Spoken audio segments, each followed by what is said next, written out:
بسم الله الرحمن الرحيم.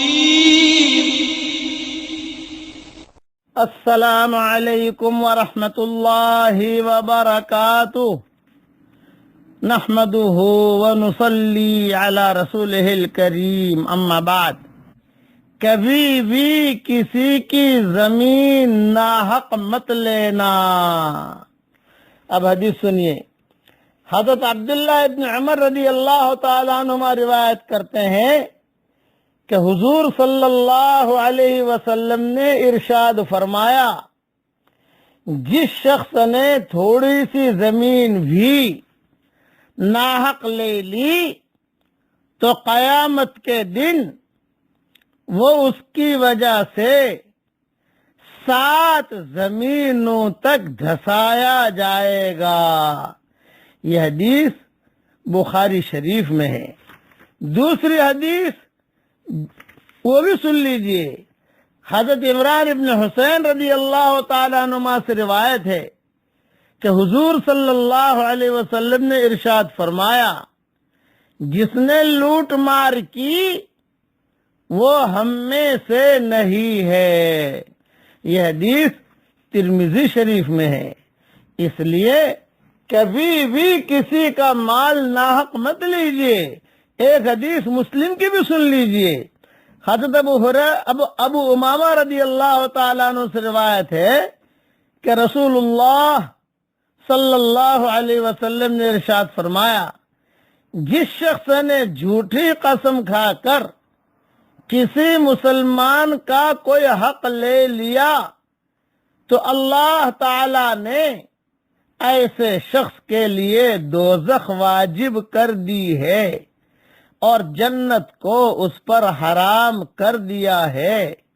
ایک شخص نے سوال کیا، یا رسول اللہ صلی اللہ علیہ وسلم، اگرچہ وہ کوئی معمولی ہی چیز ہو تب بھی یہی سزا ہوگی؟ آپ نے ارشاد فرمایا، اگرچہ پیلو کے درخت کی ایک ٹہنی ہی کیوں نہ ہو، ایک ٹہنی ہی کیوں نہ ہو، ناجائز ہے، ناجائز طریقے سے لی، جھوٹی قسم کھا کے لی. یوں فرمایا ہے کہ اللہ تعالیٰ نے جنت کو حرام کر دیا ہے، وہ دوزخ واجب ہو گئی. یہ حدیث مسلم شریف میں ہے. اب بتائیے آج کل کتنی ہیرا پھیری کرتے ہیں ہم. اسی لیے کورٹوں میں جاتے ہیں. مال ناحق لے لیا، کسی کا زمین دبا لی، کسی کا مکان دبا لیا، کسی کو پریشان کر دیا، بینک میں سے پیسے لے لیے، یا کسی کو جو ہے کسی طریقے سے پلاننگ کر کے کسی کو قتل کروا دیا، اور کسی کی زمین لینے کے لیے سارے کاغذات حکومت سے، یعنی بعض لوگ تو آفیسروں کو پیسہ دے کر زمین اپنے نام پہ کروا دیتے ہیں. ایک صاحب ہمیں ملے، ہمارے یہاں بمبئی میں رہتے ہیں. میں نے کہا کیا کاروبار کرتے ہو بھائی صاحب؟ تو انہوں نے لگا، مولوی صاحب جس کی جو زمین کسی کی نہیں ہوتی وہ میں لے لیتا ہوں، کوئی اس کا مالک نہیں ہے تو اس کا ہیرا پھیری کر کے لے لیتا ہوں. ابھی ایسے زمین سے کیا فائدہ اور ایسے مال سے کیا فائدہ؟ بعض لوگ ہوتے ہیں، یہ بھی ہم نے دیکھا کہ ایک آدمی جو ہے پارسی ابا باوا کی بہت خدمت کرتا تھا. اس کے بعد جاوے بڑھاپے میں، پارسی تھا بیچارہ، بوڑھا تھا، اس کی بیوی بوڑھی تھی، بہت خدمت کرے، ہسپتال لے جاوے، دوا لے آوے، سب کچھ کرے. بھی پتہ نہیں آدمی کیوں کرتا ہے یہ خدمت، کیا رشتہ ہے اس کا یہ بوڑھا بوڑھی سے. تھوڑے دینے کے بعد دونوں کا انتقال ہو گیا. اب پتہ چلا کہ اس گھر کے اوپر اسی نے قبضہ کر لیا، اندر سے کاغذات لے لیے، یہ لے لیا، خدمت بھی کی، اور اس نے کہا مالک تو ہے، پارسی ہے. اس لیے کسی کا مال ناحق لینا، چاہے یہودی کا مال ہو، لیکن ناحق نہیں لے سکتے آپ. مشرک کا مال ہے، اس کی دکان ہے، آپ نہیں لے سکتے. آپ کا جو ہے وہ ہے محنت سے کمائیے، محنت سے پیسہ جمع کیجئے. ہیرا پھیری کر کے کسی کے مال پر نظر نہ ڈالیے اور کسی کی لڑکی پر بھی نظر نہ ڈالیے.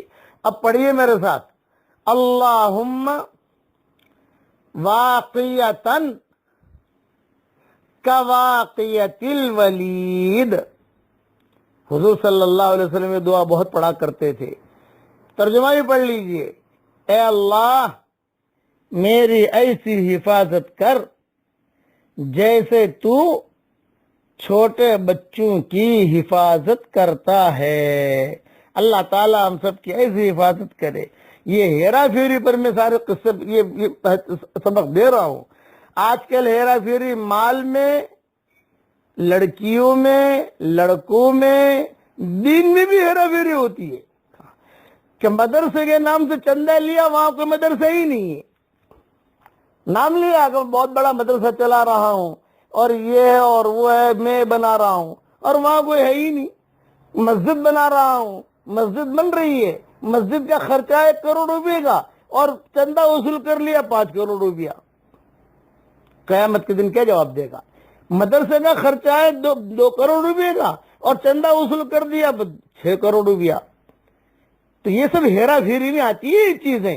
قیامت کے دن اللہ تعالیٰ کو جواب دینا ہوگا. اس لیے اگر آپ چندہ بھی دیتے ہیں تو تحقیق کر کے چندہ دیں. مسجد کا بنا رہا ہے، بنائیے، آپ خود جائیے وہاں، تھوڑی تکلیف کیجئے اور وہاں جا کر دیکھیے کہ برابر میرا مال لگ رہا ہے کہ نہیں لگ رہا. اس لیے ہیرا پھیری سے بچیے. اللہ تعالیٰ ہم سب کی ہیرا پھیری سے پوری حفاظت فرمائے. آمین. السلام علیکم ورحمۃ اللہ وبرکاتہ.